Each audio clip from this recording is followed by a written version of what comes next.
Coach Garner here from hockeytraining.com, and in today's video, I really want to explain the McDavid workouts that went out recently on our YouTube channel. Now, the McDavid workouts, the reason why we're calling him McDavid, right? He's the fastest player on the planet, one of the fastest players to ever live, and in order to achieve that type of speed, we analyzed his footage from all the training that was available, but also applied sports science principles and concepts to what we were seeing in order to achieve results in each and every single area that makes him one of the best in the planet. And from a bird's eye view, looking down at speed training, look, speed is the combination of many things. You need relative force production to increase the production power you have per stride. This is a strength function. You need mobility for excellent technique. You need to have excellent body composition because carrying around extra body fat will never contribute to speed, conditioning, or agility.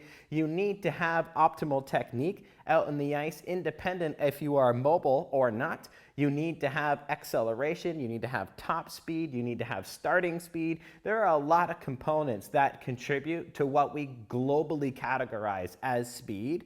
But when it comes to these specific workouts and the overall SPP approach that hockey players can and should be taking towards their dryland training as it pertains to the phases that are appropriate to increased SPP type of modalities in their phasic approach and periodization, this is what these workouts really emphasize in those YouTube workouts. Ankle training, groin training, core development, vertical crossover, lateral horizontal. Each of these concepts, very confident I could make about an hour video on each of these concepts. Anybody who hangs out in the Q&As already knows that. But from an ankle perspective, you need to have excellent ankle mobility and ankle stability if you want to be fast out in the ice, because the mobility is absolutely required in order to get into the ranges of motion that are necessary to have excellent technique, but also necessary to increase force production potential, okay? So I've included a bunch of scientific references in the description, and those of you who really like to do your homework on this stuff, that's exactly what it's there for. But when you look in the literature for ice hockey training as it pertains to the ankle's importance from a mobility and stability perspective, you need to have both, because mobility allows you to get in the joint angles that are responsible for excellent technique during things such as forward skating speed, backward skating speed, but especially something like linear crossover skating. You are in some extreme ranges of motion there that you simply can't get in if you don't have excellent mobility, and you will only be as efficient as you are technically efficient. Mobility is what allows you to achieve the excellent technique that allows you to become a better skater out in the ice. But mobility also contributes to force production, because when you are striding out on the ice, you do not just end with a stride. It's very, very well demonstrated that your ability to plantar flex at the end of that stride contributes to propulsion power. So you can imagine if this was my foot. When I stride, I don't want to just do this. I don't want to just press out. I actually want to press out and then have that end toe propulsive power. That is actually mobility dependent in a lot of ways, and you've actually seen this in literature. When you mobilize the Achilles prior to skating, you have more force potential. And that's because your range of motion to produce force in plantar flexion is dependent upon mobility. Because if I only have this much space to produce force, well, then I can only produce this much force. But if I have this much space to produce force, then I can produce a lot more. That's actually dependent upon ankle mobility. So mobility doesn't just get you into the technical ranges of motion that you want to achieve. Mobility with those ranges of motion increases your force potential, because now you can plantar flex across a greater range and therefore add more propulsion to your stride. So that is a mobility benefit. But from a stability benefit, ankle stability has to be there. And this is something that should come almost quite obvious to a lot of coaches, because just because you can achieve a range of motion, it doesn't mean anything unless you're stable in that range of motion. That's from an injury risk perspective, but also from a force production perspective. Because just because you have the range of motion available to you, if you don't have stability in that motion, then you're not producing force anyways, right? So you need to have stability to match your mobility. And that's like basically between the ankle and the hip structure as a whole, but I'm going to focus on groin training here. The ankle and the hips is really what separates hockey players from other athletes. When you look at research for soccer players, when you look at research for football players, American football players, when you look at research for basically any sport, all of the track and field sports, there is a ton of carryover that you can pull and extract from that data and apply to ice hockey players. People who say that it doesn't apply have no idea what they're talking about when it comes to sports science. With that said, the ankle structure and the hip structure, that's what separates hockey research from other research. Because although you might be able to extract and apply 80 to 90% of that data to what we're doing in a dryland setting, there is that remaining 10 to 20% to where the hips and the ankles are completely different with respect to activation sequencing when skating than compared to running. Groin is a huge example of that. There is awesome data, actually quite recent in 2017, demonstrating that hip adductor strength is one of your primary propulsive drivers in a crossover. So the leg that's going underneath, right? Not the one over top, the one that's pushing underneath during a crossover, that's one of the prime movers of that is actually your adductor. And if the adductor is not at least 80% as strong as the abductor, you are at a way bigger risk for knee injuries, but you're also just not going to have a very powerful crossover, period.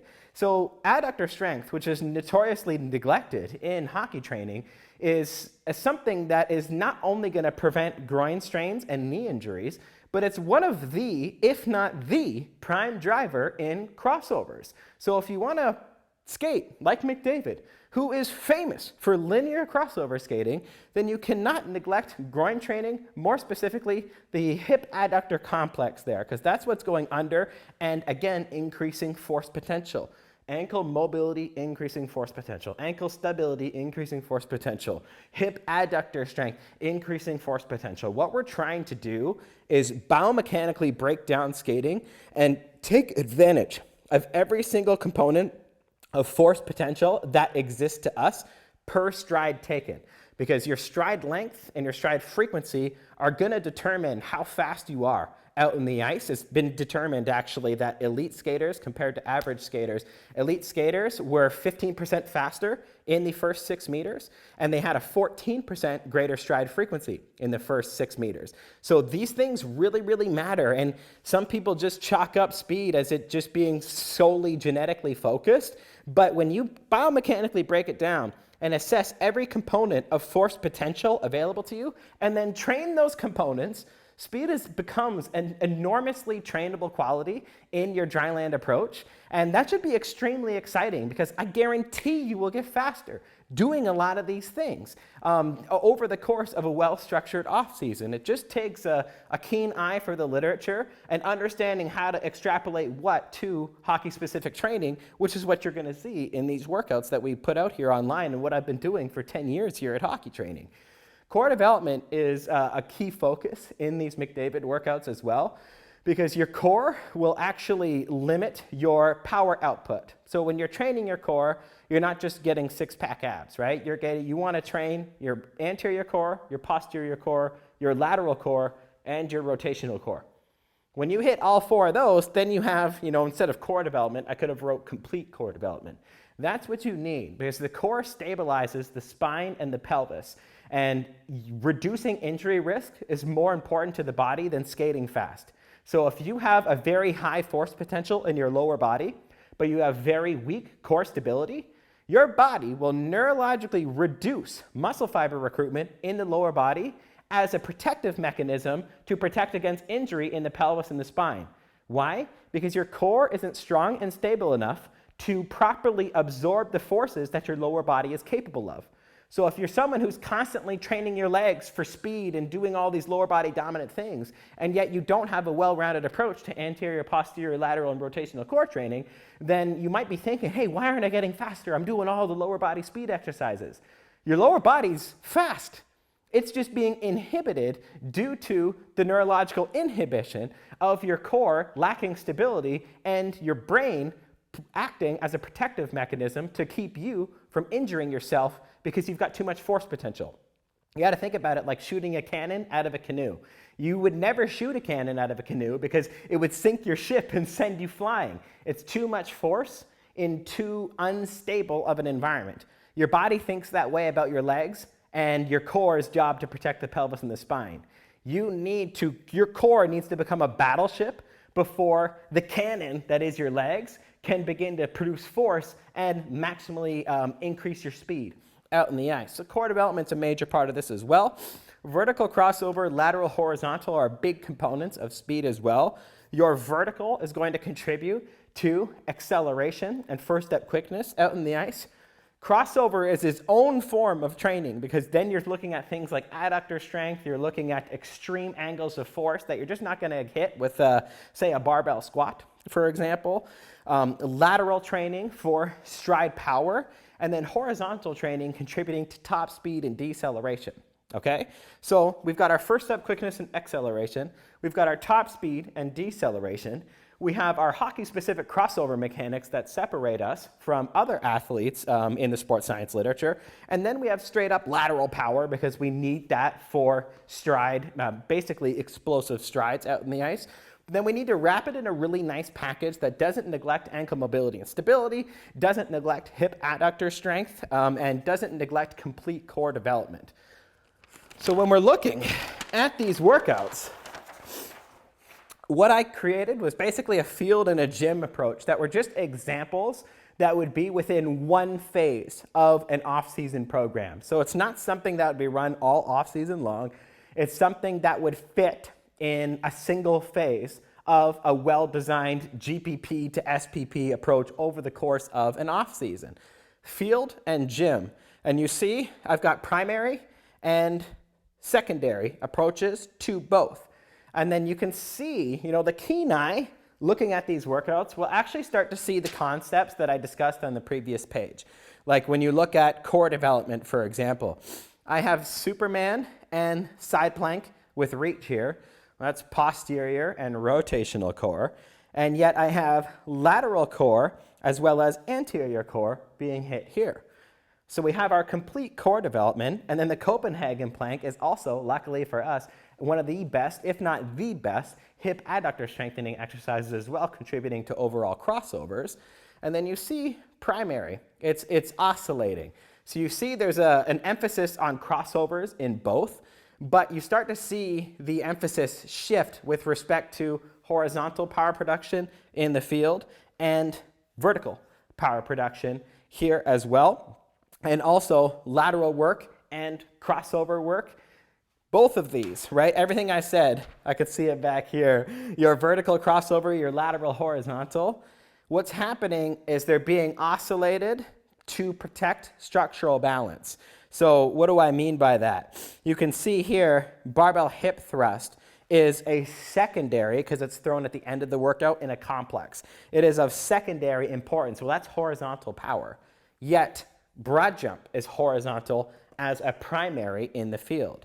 And then you see here, barbell front squat and 180-degree squat jump. These are vertical power based. This was primary in the gym workout, yet it is secondary in the field workout with the reverse medicine ball scoop toss being vertical power based. So you can see what's primary here is secondary here. What's primary here is secondary here, creating the type of balance we need in program design in order to remain structurally balanced, not get injured, but check all of the boxes appropriate for speed. And then you could actually have secondary, primary on the field, secondary, primary in the gym in your split, right? In your overall weekly split. So then this would actually just rework your next 2 days of programming that week. If it was Monday, Tuesday, Thursday, Friday, you could simply oscillate these, and then each quality gets hit in the gym, and each quality gets hit out in the field. You become an unstoppable, blazing fast hockey player this way. This level of attention to detail is what's required to become the best in the world. Gone are the days when you can just rely on talent, wing your diet, and just kind of hope you're going to reach your hockey potential. Things don't happen that way. We have access to way too much sports science literature now, and we've got access to way too many things that perfectly allow us to maximize every single box to check to increase force production per stride taken out in the ice. If you want to become a faster hockey player, you need to do it in the gym to improve your relative strength and stability and injury resistance in all of these ranges of motion. And then you also need to do it in the field to maximize your actual power production, your explosiveness, your athleticism, putting these to dynamic work that is incredibly similar to what you're going to do out in the ice. The McDavid linear crossover sprint. It is linear crossovers. It's through and through. It's like one of the most hockey-specific things that you could ever do. This is real hockey training, okay?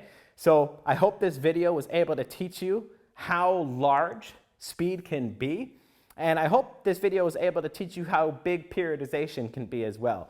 Because we begin with GPP work and we slowly get our way to SPP work.